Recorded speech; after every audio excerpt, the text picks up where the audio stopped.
శ్రద్ధాభక్తులందరికీ నమస్కారం. మనందరికీ ఎంతో ప్రీతికరమైన శ్రావణ మాసం వచ్చింది.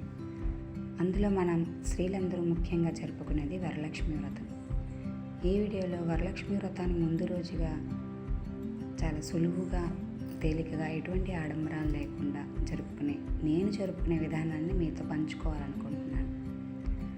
అందులో ముఖ్యమైనది, కథలో చెప్పిన విధంగా ఆవు పేడతో మనం అమ్మవారిని ఎక్కడ ప్రతిష్ఠించాలనుకున్నాము, లేదా కలశాన్ని ఎక్కడ ప్రతిష్ఠించాలనుకున్నాము, ఆ ప్రాంతాల్లో ఆవు పేడతో శుభ్రంగా అలికి పసుపు, బియ్యపిండి, కుంకుమలతో ఇలా ముగ్గు వేసుకోవాలి.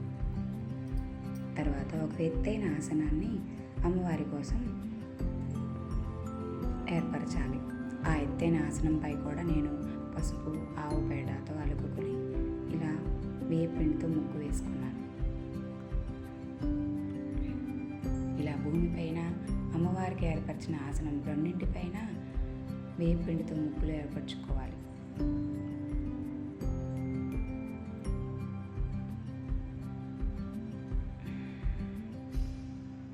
తర్వాత ఆసనాన్ని ఇలా అమర్చుకొని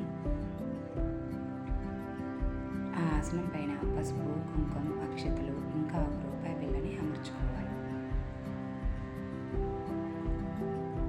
తర్వాత ఒక బిందెను, దీన్ని మువ్వల బిందె లేదా కలశం బిందె అని కూడా అంటారు. ఈ కలశం బిందెలో బరువు కోసం నేను నీళ్లు కాకుండా బియ్యాన్ని తీసుకుంటాను. ఇది మా అమ్మగారు నాకు చెప్పిన చిట్కా. ఆ బియ్యంలో పసుపు, కుంకుమ, అక్షింతలు, వక్క, ఇంకా రెండు వక్కలు, ₹1 బిళ్ళలు వేసుకోవాలి. ఇంకా పవిత్ర జలం, పన్నీరు, జావాది పొడి అలాంటివి కూడా ఉపయోగించుకోవచ్చు. దానిపైన ఇంకో ఇత్తడి కలశాన్ని, ఇంకా ఎటువంటి లోహంతో చేసినవైనా మనం అమర్చుకోవచ్చు. కేవలం ఇది అలంకారం కోసమే. మనకి పూజా విధానంలో ముఖ్యమైనది అమ్మవారి ప్రతిమగా మనం భావించే కలశం.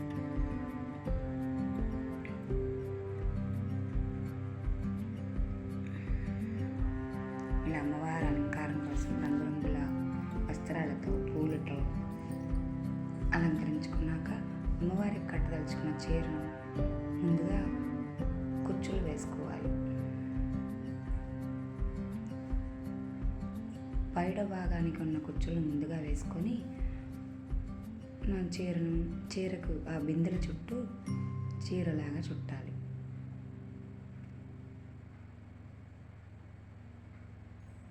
ఆ చీరకు ఆధారంగా నేను ఒక కర్ర కూడా పెట్టాను, వీడియోలో గమనించగలరు.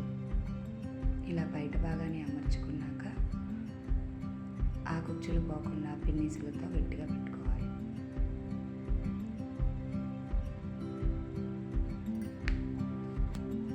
ఎంతో ప్రత్యేకమైన ఈ వరలక్ష్మి వ్రతం చేసేటప్పుడు కేవలం మానసిక సిద్ధతే కాకుండా ఇలా మన పరిసరాలను కూడా శుభ్రంగా ఉంచుకోవాలి. మన ఇంటిని, ఇంకా కలశ స్థలాన్ని శుభ్రపరచుకొని ముందు రోజే ఇలా అన్నీ అమర్చుకుంటే తెల్లవారు మనం ఆ లక్ష్మీదేవి కటాక్షంతో ఎంతో మనశ్శాంతిగా పూజను నిర్వహించుకోగలము. వరలక్ష్మి వ్రతం చేయదలిచిన స్త్రీలు ముందు రోజు సాయంత్రం ఉపవాసం చేయాలి. తలస్నానం చేసి ఉపవాసం చేయాలి.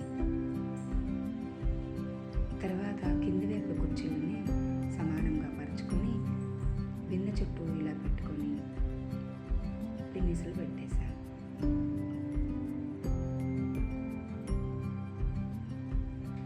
ముందుగా కింది వైపు కుర్చీలను సరి చేసుకున్నాక బయట భాగాన్ని మనం ఏర్పరచుకోవాలి. ఈ వరలక్ష్మి వ్రతాన్ని మహిళలందరూ ఎంతో ప్రత్యేక శ్రద్ధతో జరుపుకుంటారు. మనందరికీ ఎంతో ఇష్టమైన బంధువులతో, స్నేహితులతో కలిసి సంబరంగా జరుపుకుంటారు.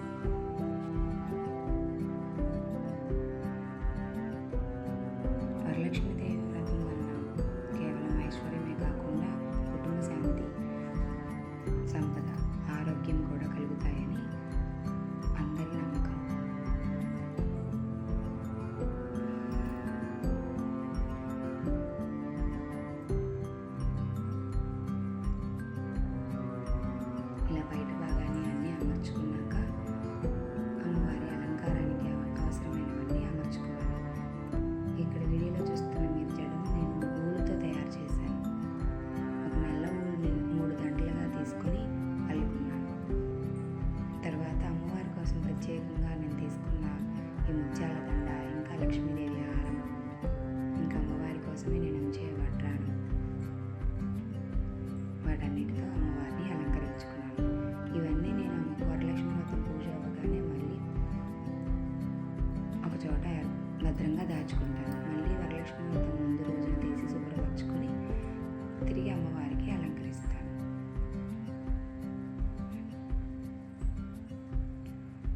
ఈ జడను కూడా అలాగే నేను చుట్టి వేసి ఒక స్థలంలో భద్రపరుచుకుంటాను. అమ్మవారి జడపిల్లలు, అమ్మవారికి ఉపయోగించే ప్రతి వస్తువు, ఆఖరికి పిన్నీస్తో సైతం నేను తీసి ఒక బాక్స్లో పెట్టుకొని మళ్ళీ తదుపరి సంవత్సరానికి ఉపయోగించుకుంటాను.